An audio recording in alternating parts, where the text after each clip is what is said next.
Chapter 254, 3V's Hundreds, Part 6. The reason I didn't activate Death's Kiss in the last moment was because I felt you had no malicious intent towards me. After saying these words in a voice that a person engaged in the profession of cold-blooded murder should not have, the young foreign woman looked at everyone's expression with her deep green eyes. While Shangyuan Bingzu, Nangong Lingson, and Nangong Ye looked at her strangely, Bai Zemin's expression was quite amused. He looked at the beautiful assassin, and unconsciously his lips curved slightly upwards. I say, golden curls, don't you realize the condition of your body? Not only did I pierce your left shoulder with a sharp object, but I also hit you so hard that you lost consciousness after spitting up blood. Are you sure the blow didn't cloud your thoughts? My dagger. The blonde-haired young assassin did not seem to care about the thoughts of the others, and instead immediately reclaimed her weapon. Bai Zemin looked at her for a moment before gesturing to Shangyuan Bingzu. She understood and approached the dangerous and fatal young woman who was about the same age that he was. After an indifferent glance, she casually cut with her hand, and the fiber strings that bound the woman's movements froze. In the next instant, The tough, hard strings that were sealed in ice began to crack, and a moment later exploded into a pile of tiny ice shards, falling to the floor and melting a moment later. The young assassin's expression changed slightly, and she looked at the beautiful silver-haired young woman with surprise in her dangerous jade-green eyes. Previously, she could sense danger from the silver-haired young woman, but it was only when she saw her act that she realized that apart from the young man named Bai Zemin, there was also a second terrifying monster. The assassin took the dagger and staggered to her feet. Her face contorted slightly as even though Bai Zemin restrained himself, her internal organs shook after being hit so hard before she lost consciousness. She did not try to flee. She knew that during her best moment she failed to flee from the hands of the cold-eyed young man, so she would be less able to escape from him now that she was injured.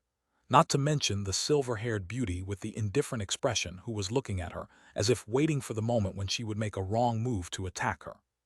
The first thing the young assassin did after standing up and putting away her beloved dagger was to check that her clothes were in order and then her own body. My shoulder. She stared in amazement as the wound on her shoulder had suddenly stopped bleeding. I did it. Bai Zemin's voice immediately attracted her attention. He looked at her calmly and said indifferently, "Being honest with you, if it wasn't because you didn't activate that dagger's skill at the last moment, you would be in a really miserable situation right now. All my enemies always met a not-so-pleasant fate, and those who tried to harm me in any way always failed horribly." With Bai Zemin's blood manipulation skill evolving into second order, not only had the power been multiplied by 2, Bai Zemin had also received a second activation, which granted him the ability to activate a skill attached to blood manipulation. But apart from this, he also received a lot of information in his brain, information that came from the Scarlet Rune that represented the skill blood manipulation deeply engraved in his soul. Now, while Bai Zemin could not heal wounds or speed up the healing process, he could at least coagulate the blood in a way that would not only seal the wound and prevent the blood from continuing to flow out of the body, he could also do so in such a way that it would not further injure the already injured flesh. After all, controlling globules was not a simple task, and it was not something that could be done just by wanting to do it. The young assassin looked clearly confused. She looked at the 4 people in front of her and finally, after what seemed like an eternity of silence, asked something that had been bothering her. "Who are you?" "You're funny." Shangyuan Bingzu could no longer stay silent. She stepped forward and said with a slightly mocking tone, "We've been asking you questions, but not only do you not answer, but instead you demand. Who do you think you are? I guess you really haven't realized what kind of situation you're currently in, have you?" Bai Zemin shook his head and looked at the young assassin indifferently. "To be honest, I really wanted to let you go alive. You could say I was looking for an excuse to do so, but seeing as you're not cooperating in any way, then it's fine with me too." The young assassin's expression did not change in the slightest. As an assassin, she knew that at some point she might lose her life, and even more so considering the world she was currently living in. Therefore, she did not flinch in the face of imminent death. "Wait a moment." Just then, Nangong Lingxin's voice stopped Bai Zemin. He turned around to look at her over his shoulder, and was a little surprised to see her looking at the young assassin's body with a lascivious smile. "Don't you think this woman is beautiful?"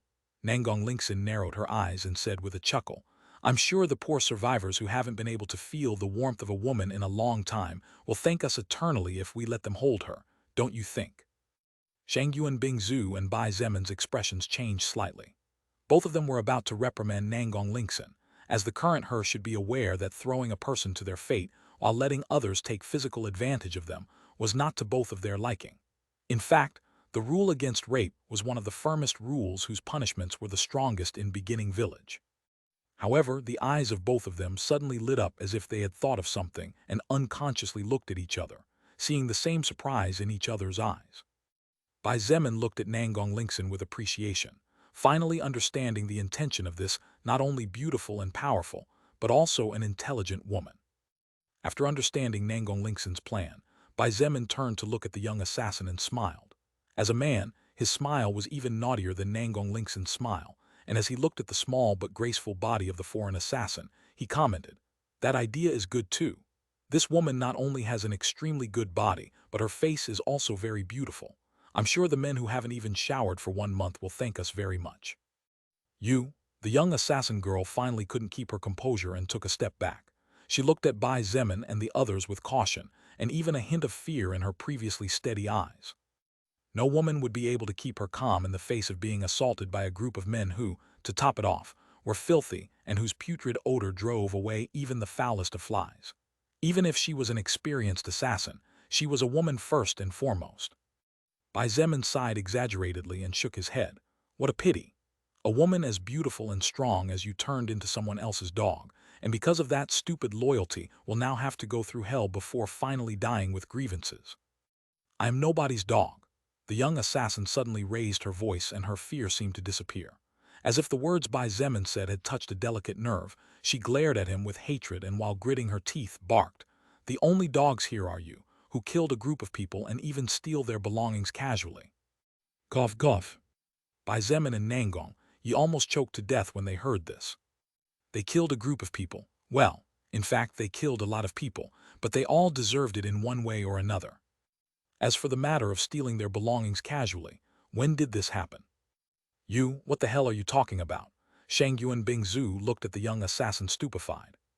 Even if you pretend it won't do any good. The young female assassin looked at her and coldly snorted. Before I accepted that person's task to kill you, I also did some research. I know that today 12 people walked into this building and never came out again. Several survivors in the area even said that you were robbing the merchants. Nangong Lingxin looked at her 3 teammates, not knowing how to react to such words. Are you mentally retarded or something? Bai Zemin frowned and said in disgust, You think with our strength we need to take some food from someone. We can go to any town or village and get supplies by ourselves. As for those 12 people, each and every one of them were hooligans from a local gang who came with bad intentions and even threatened the life of a 10-year-old girl. Stupid woman. Shangyuan Bingzu muttered under her breath and no longer looked at the woman. It seemed that she was afraid of being infected by her stupidity. Although she didn't particularly like men, she didn't like stupid women either. Indeed, the young assassin's expression changed when she heard Bai Zemin's reasoning. She did not belong to any faction. She was a powerful independent soul evolver who, thanks to her power, could enter and leave the base at will. To avoid offending a powerful soul evolver with terrifying assassination capabilities, the North Camp government tolerated her existence. She had even received occasional missions, where she was asked to kill a target in exchange for a large amount of supplies and even equipment from the Soul Record system. Today, she was summoned by Kang Rong's right-hand man, one of the 2 most powerful men in the entire base. The name of the man who summoned her was Shan Li, and he currently held the position of commander within the police troops controlled by Kang Rong. Shan Li was literally an existence that was beneath one person and above all others. Shan Li had given her the task of killing a group of people who lived on the west side of the city. This group of people were supposedly cruel and vicious, killing survivors and stealing the private property of merchants. He even presented some evidence. In the end, the young assassin did not immediately agree and asked for some time to think about it. The young assassin had her own principles and never killed people without stains, therefore, she investigated on her own a bit. In the afternoon, she soaked in some mud, dirtied her hair, and dressed in torn clothes to hide her natural beauty, and mingled among the survivors who roamed the area. It was not difficult for her to find that, indeed, a group of 12 people had entered the building but never came out again. She had even gone to talk to the apparently aggrieved vendors, and in fact, these people affirmed Shan Li's words. This was all it took for the young assassin to finally accept the task and kill these people. However, little did she expect that this group of people were not at all normal, but were all soul evolvers. 2 of them could even threaten her life to the point where even running away became impossible for her despite all her life-saving skills and physical ability. During the fervor of the battle, and due to the situation she was in, she had not been able to think carefully even though she already suspected that something was not right. But Bai Zemin's words and the disdainful attitude of the silver-haired, blue-eyed girl finally made her realize what was wrong here. This group of people was so powerful. Did they really need to steal from small vendors? If the government really wanted to deal with a group of seemingly normal people, why didn't they send the police forces to study the murders that happened today instead of contacting her? After thinking things through calmly, and when her mind finally cleared, the young assassin finally understood everything. If she managed to kill Bai Zemin's group, then Shan Li would be relieved of a burden since this group of 4 people had appeared out of nowhere but was already causing some ripples in the base. Ripples that, while still small, could grow in time. If she failed and died in the process, then that was fine with Shan Li too. He would even be rewarded by Kang Rong for removing a variant like her, who was strong and was capable of destabilizing the security of high officials. Those bastards, they dared to use me and fool me. Backslash backslash backslash backslash backslash backslash backslash. Thanks a lot to all those who used their golden tickets to vote for BW. Chapter 255, 3V's Hundreds Part 7. Those bastards, they dared to use me and fool me. Seeing the young assassin girl clenching both fists with an angry expression on her beautiful but lethal face, as if she wanted to kill people, everyone inside the room remained silent. Bai Zemin and Shangyuan Bingzhu looked at each other for a moment before looking back at the blonde-haired girl once more. Apparently you realize something. Bai Zemin folded his arms, and while resting his back against the wall, he couldn't help but sneer with clear disdain in his tone of voice. In other words, because of your naivety, you not only became our enemy, but you might also lose your life. But even more importantly, if it weren't for my group and I having the strength to protect us, you would have killed innocent people. Nangong Yi, Shangyuan Bingzhu, and Nangong Lingxin looked at the young woman waiting for an answer. For some reason, now that the misunderstanding seemed to have been cleared up, the three of them began to feel a little angry. This anger they felt only increased even more after Bai Zemin said such words. The young assassin, aggrieved, looked at Bai Zemin with her green eyes that seemed to be as cold and sharp as ice blades. However, after several seconds, she sighed and closed her eyes as she relaxed her body and fell to the floor. Although the wound on her shoulder had been sealed by Bai Zemin's second-order blood manipulation skill, the pain still lingered. After all, the flesh wound was still there. Every bone in her body ached horribly as a result of Bai Zemin's final attack that had caused her to lose consciousness. Moreover, the realization that she had been used and the young man's words in front of her were a great shock to her psyche, which weakened her strength even more. Bai Zemin looked at her with indifference. Neither he nor anyone else inside this room had any intention of going to support the beauty. After several minutes of silence, where the only thing that could be heard was the sound of wood slowly burning, the young assassin sighed again before raising her head to look at everyone, especially Bai Zemin since he was the person she had attacked. I honestly apologize for what happened. Although I know that a word of apology is nothing but empty words, my true feelings right now are that I sincerely regret it. Bai Zemin looked at her for a moment and realized that the woman in front of him had changed her temperament. While her eyes were still cold, they no longer looked as lethal as before, and all her guard seemed to have completely disappeared. As if that wasn't enough, her baby voice became even softer after realizing that she was completely wrong in this situation. In the past, saying sorry wasn't worth anything, less so now that the world and the laws that protected us collapsed. Bai Zemin replied coldly. However, he soon smiled slightly and continued, "But, while an apology might not be enough, how about you join us?" Don't be so quick to refuse. How about you listen to me first?" Bai Zemin waved his hand and stopped her words before she could continue. The young assassin hesitated for a moment. She was a lone wolf. From a very young age, she had to survive on her own in this world after losing everything she had. Her trust in people was not high to begin with, and joining a faction of this new world was not something she had in her plans. In the past, humans were evil and selfish people who took advantage of the slightest disadvantage of the other in order to take advantage of any situation. What more now that the world had changed? However, surprisingly even for her in the end, she decided to listen to what the young man in front of her had to say. Although it was a surprise even for her to be willing to listen, as this could translate into her at least being interested in the offer, she had her own reasons why she did this. Of course, in the end, it would all depend on what the young man in front of her said. How about we reintroduce ourselves? Now that all this misunderstanding was cleared up, it would be better to at least put the enmity aside for a brief moment. Bai Zemin smiled slightly and reintroduced himself, being followed closely after by Nangong Lingxin, Nangong Yi, and Shangyuan Bingzhu. "My name?" As if hesitating about something, the young assassin finally gritted her teeth and responded in a somewhat stiff tone. "My name is Evangeline. Just Evangeline. You may consider that I have no surname. As for my background, I think my mother was Chinese and my father Russian." Bai Zemin and the rest looked at each other for a moment before looking back at the woman who now rested her back comfortably against the wall and looked at them with clear eyes. They all realized from the words she spoke at the end of her sentence that this woman named Evangeline had her own story to tell as well. "I see. Nice to meet you, Evangeline." Bai Zemin nodded with a faint smile. Every person in this world had their own past. Some had a good life filled with fortunes, others had a normal life with ups and downs. while those less privileged by fate had to step on hot fathoms with every step they took, enduring endless pain and gritting their teeth in every moment so as not to fall down, as it would be hard to get up once again.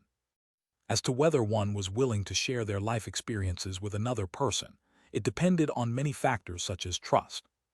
After everyone finished introducing themselves, Bai Zemin put on a serious expression and began to tell the whole truth. From who the four of them were to where they came from and why they were here, he did not hide anything. While it was true that Evangeline was an unknown person, and neither Bai Zemin nor the others had any confidence in her whatsoever, if they wholeheartedly wanted her to join their faction, lies were not a good way to start a relationship. Bai Zemin, who had fought this woman, knew that if everything went well then he had a lot to gain and little to lose in case things did not go his way. If Evangeline joined him, then he would be gaining an extremely powerful and terrifying ally. She would immediately occupy an extremely high position, being the second or third most powerful person in the faction right behind him, and fighting against Shangyuan Bingzu for the second place. If it was in a normal match, Shangyuan Bingzu undoubtedly had the ability to 100% overwhelm Evangeline. However, if it was a sudden assault, even Shangyuan Bingzu could be seriously injured and potentially even die, depending on the situation she was in at the time. As for the worst-case scenario, if Evangeline was pretending to be friendly to flee, then Bai Zemin had nothing to lose since he did not believe that she would go running to the North Camp government to tell everything he told her. After all, she had been tricked and almost killed by the machinations of the other party. But even then, if Evangeline really did go running to the government to tell everything, Bai Zemin didn't care about any of this. He was 100% confident that he could bring down this base completely even if he was alone, not to mention that he had powerful soul evolvers standing by his side. About half an hour later, Bai Zemin had finished giving Evangeline a pretty big idea about the situation of his faction and the way it functioned, from the current population to the rules, punishments, and divisions of labor. Even the rewards for the efforts put in by each person were not left out by him. Evangeline lowered her head and was silent after listening to everything Bai Zemin told her. Although she showed no apparent reaction, the shock she received was by no means small. If everything the young man in front of her told her was true, then this base was doomed.